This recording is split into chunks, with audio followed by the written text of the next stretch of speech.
Bonjour à toutes et à tous et bienvenue à cet atelier à Tempo pour Microsoft 365.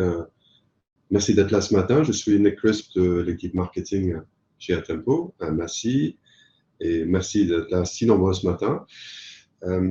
C'est vrai qu'on utilise souvent le mot explosion dans l'IT. C'est sans doute un peu trop d'ailleurs. Explosion des données, explosion du cloud, des attaques cyber. On pourrait facilement ajouter à cette liste l'explosion dans les outils collaboratifs SaaS, dont bien sûr Microsoft 365. Et juste pour prendre un exemple que je trouve assez parlant, en 2020, l'application Teams de Microsoft avait 75 millions d'utilisateurs actifs et 2 ans plus tard, on est à 260 millions. Donc, c'est un bond de 260%.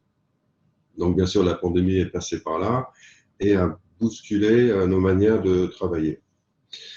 Mais quid de la protection de tous ces emails, fichiers et objets créés avec cette plateforme? Est-ce que les outils internes Microsoft 365 suffisent ou faut-il envisager autre chose? Alors, pour répondre à ces questions et parler bien sûr des challenges, des besoins et des solutions, je suis entouré de 2 experts à Tempo. Bonjour messieurs, je suis avec Geoffrey Bita, Product Marketing Manager Data Protection. Salut Geoffrey, ça va? Bonjour Nick, bonjour à tous. Et à ma gauche, Renaud Bonvy, Technical Product Manager aussi pour Data Protection. Salut Renaud. Bonjour Nick et bonjour à tous. Alors nous allons partir sur une quinzaine de minutes de présentation par Geoffrey, suivi d'une démo de sauvegarde et restauration M365 avec Tina par Renaud. Bien sûr, comme d'habitude, vous avez la place pour poser vos questions en utilisant, si possible, l'onglet questions à droite de votre écran. Et bon, on va tâcher de répondre à un maximum de questions à l'issue des présentations et démonstrations. Il y aura un petit sondage aussi, mais on va y revenir après. Donc, je laisse la main tout de suite à Geoffrey pour la partie presse. Merci Nick, merci pour l'introduction. Bonjour à tous. Je suis ravi de vous avoir sur ce webinaire. On va discuter effectivement, comme l'a dit Nick, des sujets qui traitent la protection des données autour de Microsoft 365. Pour faire un rapide sommaire, je vais donner quelques chiffres clés autour des solutions Microsoft 365. Ensuite, dans une seconde partie, on verra un petit peu les risques inhérents aux données sauvegardées sur Microsoft 365. Je vous présenterai par la suite la solution Atempo. Atempo propose pour le backup Microsoft 365. Et mon confrère Renaud finira par vous montrer, expliciter les cas d'usage et comment la solution fonctionne et est vraiment simple à utiliser.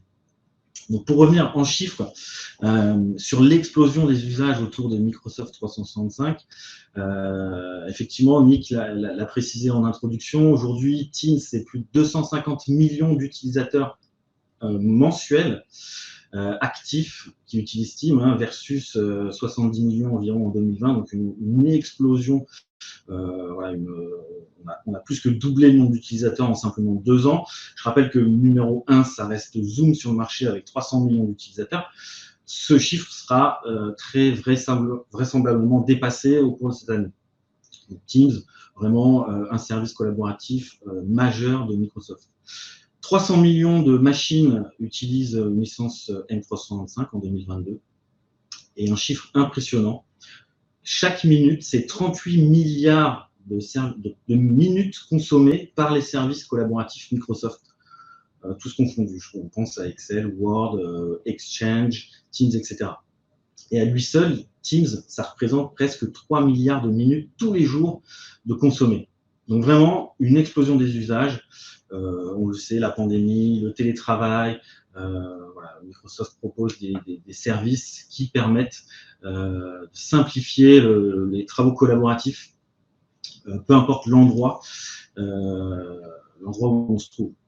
Quelques chiffres aussi des services en hypercroissance. Microsoft a récemment annoncé ces chiffres. Donc la partie 365, c'est plus 20% de revenus comparé à Q1 2021. Donc Q2 2022 fait une progression de 20%. C'est services cloud une augmentation de 32% versus Q1 2021. Et le nombre d'utilisateurs a augmenté de 16% uniquement sur la partie M365, entre Q1 toujours Q1 2021 versus Q1 2022. Donc des chiffres impressionnants. Voilà, on le sait, les gens, il y a de plus en plus de gens qui se tournent vers les services Microsoft. Néanmoins, on va préciser certaines choses dans les slides qui arrivent, et notamment les risques associés à l'usage des services Microsoft. On pense souvent, malheureusement, que moi j'utilise les services Microsoft, je suis tranquille, j'ai aucun risque. C'est absolument faux, et j'irais même à dire que les risques restent les mêmes par rapport à de la sauvegarde on-prem. On a toujours ce risque physique qui existe. Je prends l'exemple d'actualité d'OVH qui s'est passé l'année dernière. Le feu, ça peut arriver. On est sur des serveurs qui restent physiques. Je peux perdre de la donnée suite à un incident physique. Le risque cyber, très important, et d'autant plus dans le contexte actuel de guerre cyber. Et aujourd'hui, c'est non seulement les grosses entreprises qui sont attaquées, mais on voit dans l'actualité également des cabinets d'avocats, des cabinets de médecine, des centres de soins se faire attaquer via notamment les emails. La partie Exchange, c'est un vecteur qui peut propager des attaques cyber. Donc, faut vraiment être paré à ce genre d'attaque et avoir des solutions de reprise d'activité. Le risque IT, défaillance du système, on le sait, un service n'est pas infaillible, on peut avoir des bugs, on peut avoir des pannes serveurs, etc. Donc, à un moment donné, il est possible que vous ne puissiez plus accéder à vos données à cause d'une défaillance ou d'une panne de service. Enfin, le risque humain, et finalement le plus important, ça reste l'humain, la suppression accidentelle de données, ça arrive, ou intentionnelle, voire malveillante. Je suis collaborateur, je peux, sans le vouloir, ou effacer des emails, ou pouvoir causer du tort à mon entreprise, tenter d'effacer des informations importantes. C'est un risque à prendre en compte, et c'est un risque important. Et c'est pour ça que je voulais, dans le slide suivant, m'arrêter sur les rétentions standards de Microsoft 365. On pense souvent que si je supprime un email, c'est pas grave, il va se retrouver dans ma corbeille, j'ai la rétention de la corbeille Microsoft. Si un jour j'ai besoin de mon email, de le retrouver, je fais le tri dans ma corbeille et je récupère ma donnée. Alors ça, voilà, j'ai noté, c'est vrai, c'est pas vrai en fait. Il y a une rétention standard chez Microsoft pour OneDrive et SharePoint qui va s'étendre jusqu'à 93 jours. Ok, donc ça veut dire que vous supprimez un dossier OneDrive, il va être retenu par Microsoft jusqu'à 93 jours. Pour Exchange, pour la partie email, cette rétention, elle va de 14 à 30 jours. Donc déjà, on réduit. Et pour Teams, c'est encore plus réduit, puisque ça va de 1 à 7 jours, en fonction des abonnements Microsoft. Voilà. Il faut savoir qu'une fois ces délais passés, la donnée, elle est complètement supprimée des serveurs de Microsoft. Elle est irrécupérable. C'est vraiment important de noter ce point. Passer les délais de rétention standard, vous ne pourrez pas récupérer votre donnée. Donc c'est pour ça, c'est très important d'avoir une copie pour pouvoir étendre cette rétention. J'allais même jusqu'à dire que pour des questions juridiques et de conformité, il y a certains métiers où on ne peut pas se permettre de perdre de la donnée, et on est obligé de la conserver sur des durées d'allant de 1 à 5 voire 7 ans. Et là, on sera obligatoirement contraint de mettre en place une solution pour étendre les rétentions de données Microsoft 365. Je continue. Alors, pareil, un mythe qui est généralement constaté, c'est de dire, une fois que j'ai mis mes données sur le cloud Microsoft, au travers des services Microsoft 365, c'est Microsoft qui gère. Il est responsable. Quoi qu'il arrive à mes données, de toute façon, je me retournerai contre Microsoft si j'ai un problème. Alors, c'est faux, c'est vrai et c'est faux en même temps finalement, puisqu'on tombe, comme je l'ai indiqué ici, on appelle ça de la responsabilité partagée. Donc Microsoft, lui, ce dont il va être responsable, c'est son service, c'est-à-dire il est responsable de son infrastructure, il va tout mettre en place pour que vous puissiez accéder à vos fichiers, pouvoir les récupérer 24 heures sur 24, 7 jours sur 7. Il s'assure de la sécurité physique de ces installations, de l'accessibilité aux données. Mais en cas de perte de données, j'ai un dossier effacé, perdu, attaqué, il ne sera pas responsable puisque c'est le client qui sera in fine responsable de ces données. Donc, l'intégrité des données reste à la charge du client. Donc, il faut vraiment séparer la responsabilité. Le client reste responsable de ces données. Microsoft est responsable de la sécurité, de l'accessibilité des données. C'est vraiment une notion importante à comprendre et c'est une des raisons pour lesquelles également il faut prévoir de sauvegarder ces données Microsoft 365. Alors voilà, pourquoi on sauvegarde 365? J'en ai parlé un petit peu précédemment. Eh bien, on évite justement de perdre de la donnée. On connaît la valeur de la donnée aujourd'hui. C'est vraiment l'or numérique. Et pour éviter ça, on met en place une politique de sauvegarde Microsoft 365. On atténue également les menaces internes, j'en ai parlé, et externes, en venant finalement, demain, j'ai un CryptoLocker qui vient cryptolocker mon OneDrive. Je suis capable de restaurer des fichiers sains depuis ma sauvegarde Microsoft 365. Les questions de conformité et d'exigence légale, également, j'en ai déjà parlé, mais sur certaines activités, il va falloir qu'on conserve des données beaucoup plus longtemps, enfin, j'allais dire, j'ai parlé tout à l'heure de 1 à 7 ans. Il y a certaines activités où il est obligatoire de pouvoir conserver de la donnée sur des longues périodes.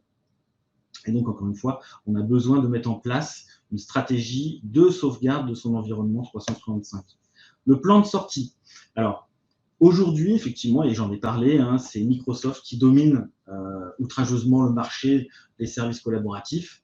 Demain, pour des questions de souveraineté, pour des questions de concurrence, on peut penser qu'il y a des nouveaux acteurs qui émergent et on pourrait avoir la possibilité de changer, de basculer de fournisseur de services.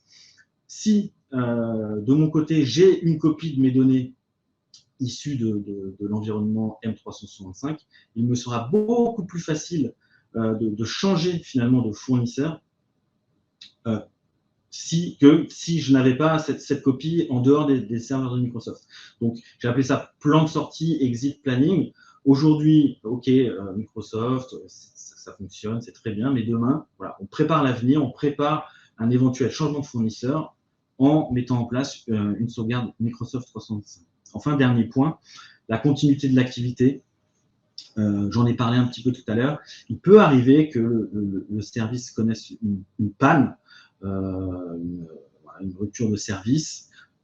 Si vous avez votre copie 365, vous pouvez continuer à travailler ou voir restaurer vos fichiers pour pouvoir continuer votre activité sans avoir à attendre que le service soit rétabli.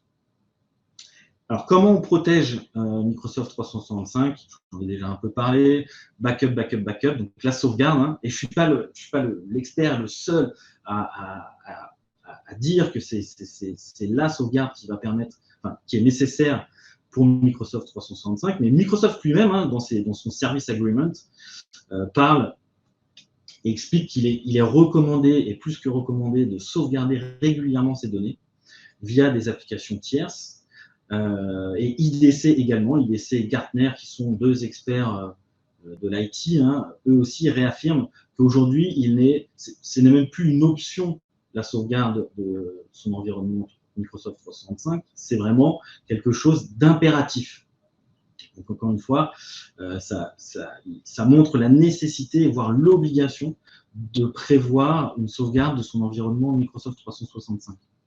Alors, à tempo, je vais vous présenter maintenant la solution à tempo pour la sauvegarde Microsoft 365 et ses bénéfices en premier lieu. Donc, le premier des bénéfices, c'est on va pouvoir venir sauvegarder l'entièreté quasi des applications Microsoft 365. OneDrive, SharePoint, Teams, Exchange, toutes les applications collaboratives de Microsoft sont prises en en compte dans la solution Atempo. Et je le note parce que c'est pas tout le temps le cas. En fait, on présente souvent des offres de sauvegarde de Microsoft 365 un petit peu tronquées sur certaines applications. Hein. Je pense à Teams, notamment avec SharePoint. Ici, Atempo permet une couverture du scope entier des fonctionnalités de Microsoft. Destination flexible. Alors ça, c'est un point qui est hyper important. On propose une multitude de destinations de sauvegarde pour Microsoft 365. Donc, par exemple, je prends un exemple. Vous voulez faire de la sauvegarde, vous avez un serveur sur site, vous pouvez très bien envoyer votre backup Microsoft 365 sur votre site et faire le backup on-prem, que ce soit sur du disque, du stockage objet ou même de la bande. Hein. Vous voulez faire de l'air gap, protéger vos sauvegardes encore plus, protéger encore plus vos sauvegardes 365, vous les envoyez sur bande, la solution est capable de le gérer sans problème. Vous voulez directement utiliser le cloud pour votre sauvegarde Microsoft 365, c'est également possible. Vous pouvez totalement envoyer directement votre backup 365 vers des destinations cloud. Un gros avantage aussi de l'offre Atempo pour la protection des données 365, sa licence et sa fameuse licence Aube. Donc aujourd'hui, vous êtes client TINA, vous pouvez activer le module 365 sans frais supplémentaires. Hein. Votre licence vous permet de protéger votre environnement 365. Ça, c'est un point vraiment important. Et d'autant plus que, j'ai regardé un petit peu ce qui se fait à la concurrence. C'est souvent un coût annexe, le Microsoft 365. Chez Atempo, on a pris la décision de l'inclure dans l'offre de licence TINA. Haute performance. Aujourd'hui, on arrive à des performances de sauvegarde qui sont maximales. On utilise pleinement les API mis à notre disposition pour venir utiliser toute la bande passante disponible pour la sauvegarde. Restauration granulaire, encore une fois, hyper important. Vous avez la possibilité de venir récupérer et ou sauvegarder vos fichiers, vos dossiers, vos emails granulairement, hein, donc un par un ou par bloc, par boîte mail. Par exemple, je vais prendre l'exemple des emails. Je peux décider de sauvegarder une boîte mail entière en quelques emails. Pareil pour la restauration. Je parlais plutôt de la restauration. Je peux décider de venir restaurer un seul email ou une boîte mail complète. Pour finir, données dédupliquées, le fameux moteur de déduplication Atempo TINA est disponible sur la sauvegarde Microsoft 365. Coût, économie de stockage jusqu'à 1/3. Hein. Ça, c'est pas négligeable. Je pense notamment au MSP, hein, où le stockage est plus qu'important. Pour descendre un petit peu dans les fonctionnalités et les capacités de sauvegarde de l'offre Atempo, j'en ai déjà parlé, hein, mais Teams, Exchange Online, OneNote, OneDrive, SharePoint Online qui sont nativement supportés par la solution. Et on me pose souvent la question, mais qu'en est-il de Word, Excel, PowerPoint? C'est vrai qu'on travaille souvent sur ces logiciels au bureau. Alors, il faut savoir que ces logiciels génèrent des données automatiquement dans OneDrive ou dans SharePoint en fonction des partages que vous activez dans les applications. Donc oui, la solution va être capable totalement de prendre en compte la sauvegarde de Word, Excel, PowerPoint. À l'intérieur des applications collaboratives, hein, on va venir pouvoir backuper les sites, canaux, messages, Teams, partie SharePoint, fichiers, dossiers, les sites et les pages, bloc-notes, sessions et pages pour OneNote. On conserve, c'est important, toutes les permissions d'accès aux différents fichiers sont conservés quand on restaure ces fichiers. Et dans OneDrive, on vient backuper les fichiers, les dossiers. Donc voilà, vraiment un scope fonctionnel très large, beaucoup de possibilités offertes par la solution. J'en ai déjà un petit peu parlé tout à l'heure, mais comment fonctionne la solution? Donc on a son serveur TINA qui va venir pouvoir backuper les applications, les dossiers, les datas de Microsoft 365, soit on-prem, soit vers une destination cloud. On-prem sur du stockage disque, du stockage bande ou du stockage S3. Et je le répète, si vous voulez faire de l'air gap sur de la bande, c'est encore une fois largement faisable. Du stockage objet, hein, AWS, Wasabi, tous les clouds S3 compatibles. Partie restauration, encore une fois. Vous pouvez venir restaurer par application la donnée que vous souhaitez, à l'emplacement d'origine, à une destination différente ou même sur un système local. C'est encore une fois largement possible. Beaucoup de possibilités offertes par la solution. Voilà, j'ai beaucoup parlé, je vous ai présenté pas mal de choses, mais comme voilà, on explique plus facilement les choses en vidéo, je vais laisser Renaud vous montrer à quel point il est simple et les cas d'usage d'utilisation de la solution. Vas-y, Renaud. Merci, Geoffrey. Donc, oui, je vous ai préparé une petite démonstration de la solution. L'idée, lors de cette présentation de la solution, c'était de vous montrer un petit peu 3 cas d'usage, parce qu'il y en a plein qu'on peut vous montrer. Donc là, je vais principalement me concentrer sur, d'une part, vous montrer dans une première partie la fonctionnalité de la configuration de la solution. Donc, comment on va pouvoir configurer un nouvel agent Microsoft 365.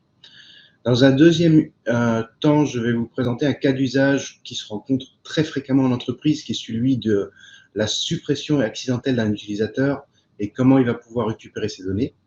Et je vais finir par un dernier cas d'usage qui est celui d'un crypto-locking sur des fichiers et comment on va pouvoir là aussi se sortir de ce mauvais pas. Donc, c'est finalement 3 cas d'usage que je vais vous présenter et qui vous permettront de comprendre un petit peu comment Tina viendra les adresser. Donc, pour commencer, on voit qu'on a une interface web qui représente la solution Tina. On va pouvoir tout simplement s'authentifier, accéder auprès d'un tableau de bord, comme vous pouvez le voir.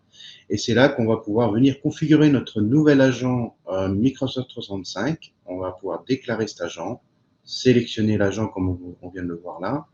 Et on va pouvoir renseigner les informations, donc sur quel serveur je viens d'héberger, quel va être le nom de mon application, de manière à ce que si j'en ai plusieurs, je puisse les identifier, ou si j'ai plusieurs clients. Je vais pouvoir configurer toute la partie configuration auprès du tenant Azure de manière très simplifiée. Donc, on a une configuration automatique qui, comme vous pouvez le voir, se fait avec un code et après une authentification et qui crée automatiquement toute l'information auprès du tenant de manière à gagner du temps si on doit gérer plusieurs clients, plusieurs tenants.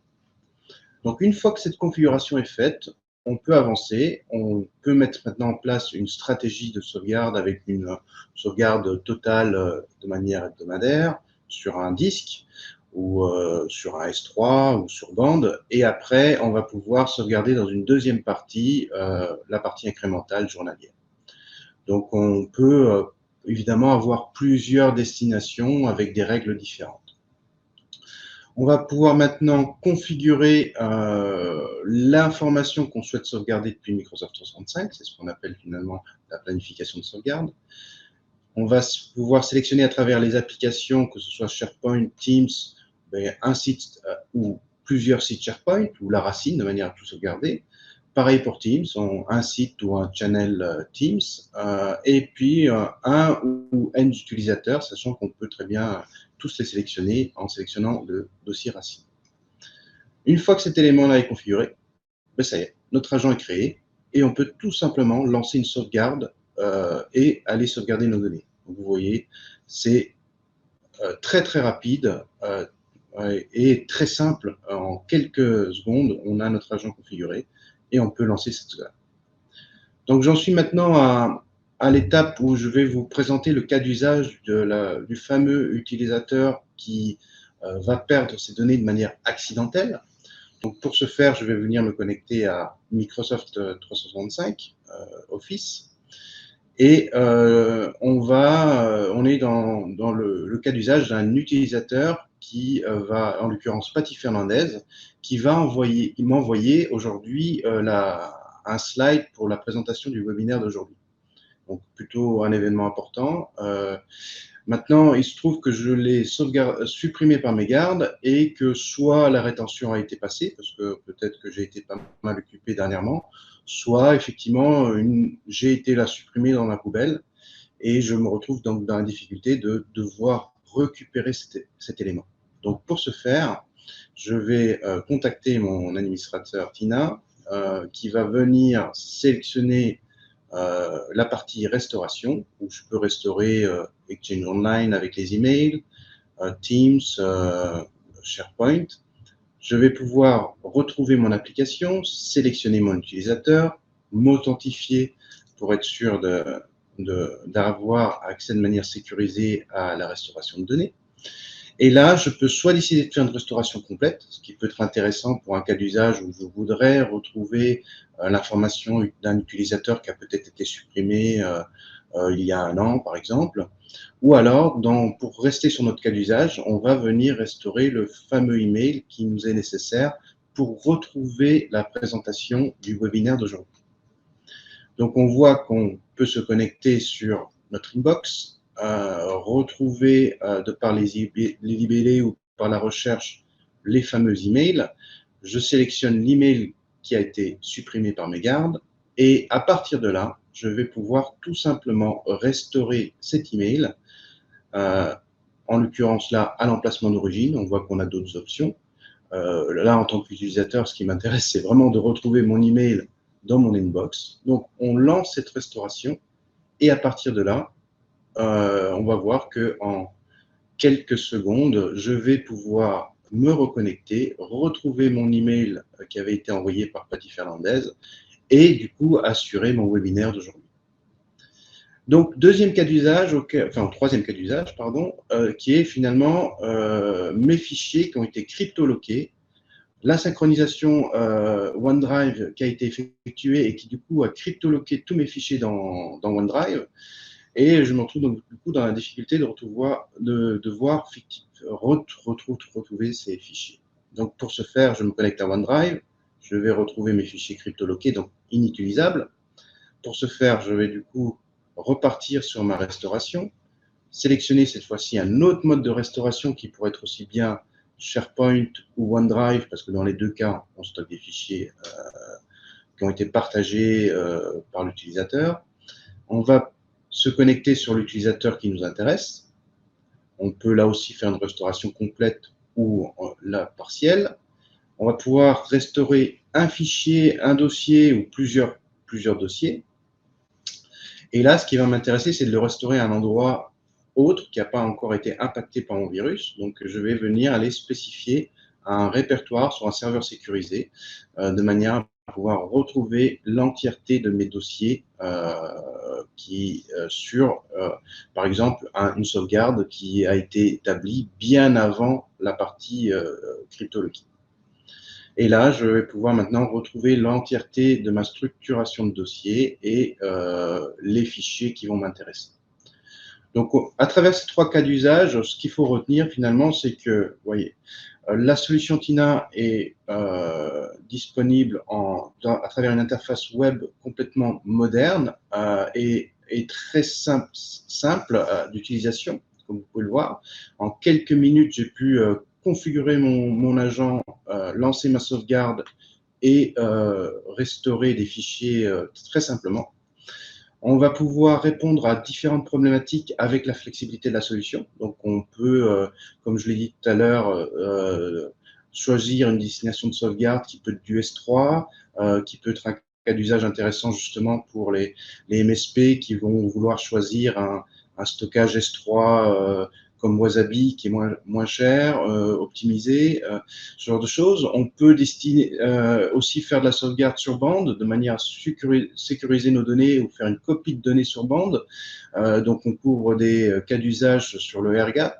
Donc, on va pouvoir non seulement s'adapter aux bonnes pratiques de sécurité, s'adapter aux entreprises, et là aussi fournir ou répondre à des besoins pour des MSP, MSP SaaS, et des intégrateurs et des clients.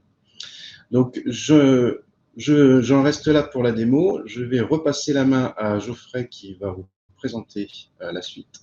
Et je vous remercie. Merci Renaud. Vous voyez la très simple utilisation de la solution, elle s'est faite TINA, très jolie. Les équipes ont beaucoup travaillé les interfaces pour rendre vraiment l'usage simple et intuitif. On rend disponible sur notre site web, partie ressources, de la documentation autour de Microsoft 365. Je vous invite à aller y jeter un œil. Et pour finir, je voulais juste un petit point sur une solution en production. Aujourd'hui, on nous a posé pas mal de questions. Oui, la solution, c'est disponible. Donc voilà, on arrive à la fin de ce webinaire. Est-ce que voilà, c'est votre maintenant, on va essayer de répondre au maximum de questions. Donc n'hésitez pas, allez-y, on vous écoute. Merci Geoffrey, merci Renaud pour la qualité de vos présentations et la démo. Effectivement, c'est sympa de voir les interfaces. Désolé pour la petite coupure de son. Il y aura l'enregistrement de webinaire de toute façon qui sera disponible dès demain. On vous envoie le lien par email. J'ai pas mal de questions. Il y en a qui arrivent aussi dans l'onglet questions. N'hésitez pas à nous les poser autant que vous voulez. On va essayer de prendre 5-10 minutes pour répondre un minimum et pour le reste par email dans la journée. J'ai noté quelques questions peut-être pour toi d'abord, Geoffrey. TINA permet d'étendre les rétentions pour être en accord avec le RGPD, tu l'as évoqué un petit peu, peut-être on peut étendre la question aussi sur la partie cyber, le fait par exemple d'avoir un virus dormant pendant plusieurs mois qui ne sera pas protégé dans le cas d'une rétention courte, donc j'imagine que Tina… Exactement, c'est vraiment l'idée de la solution, c'est de venir étendre ces fameuses rétentions, pouvoir conserver sa donnée le plus longtemps possible. Alors après, on peut monter des stratégies, je pense à… Voilà, TINA est capable, vous pouvez conserver vos fichiers, on va dire, entre 3 et 6 mois sur un accès rapide de la donnée chaude, et ensuite basculer vers de la bande pour aller vers des rétentions encore beaucoup plus longues.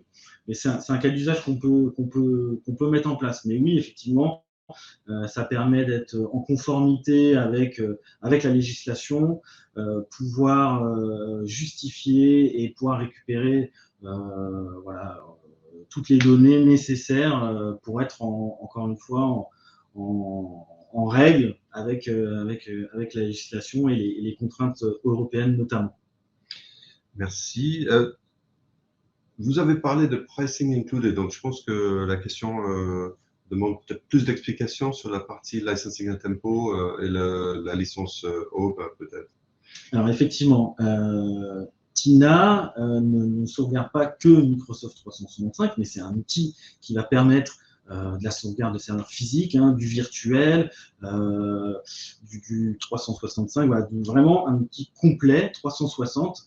Et dans le pricing, on a ce qu'on appelle la licence Aube, TINA, qui va permettre d'activer toutes ces fonctionnalités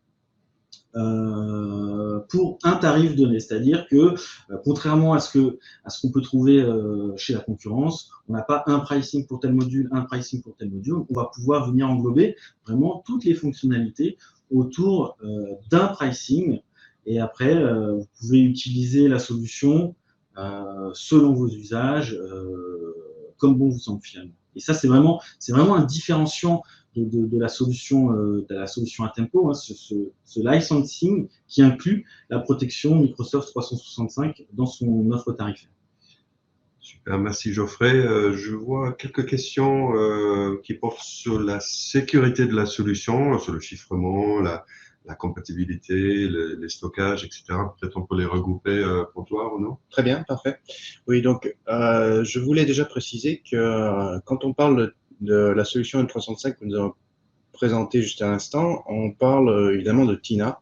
Donc c'est un module qui fait partie intégrante de TINA et qui embarque du coup tous les éléments de sécurité que TINA comporte déjà. Donc le fait que TINA puisse s'installer par exemple sur un environnement Linux, qui est évidemment beaucoup plus sécurisé que Windows, tous les mécanismes de protection de TINA, les parties air-gap, la possibilité de mettre en place la sécurité 3.2.1 ou sécurité adaptée à ce qu'un intégrateur voudrait mettre en place ou une entreprise.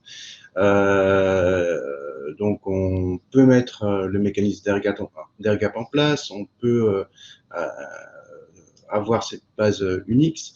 Et après, il y a aussi le fait que on a une équipe complètement dédiée à mettre en place tous les éléments ou respecter toutes les bonnes pratiques des constructeurs.